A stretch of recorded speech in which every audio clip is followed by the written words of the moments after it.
I'm sorry. Baka di na maalala to ni Mama.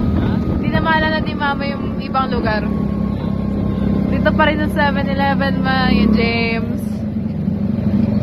Dito siya nagpo-focus. Bulok yung phone ko. Yan.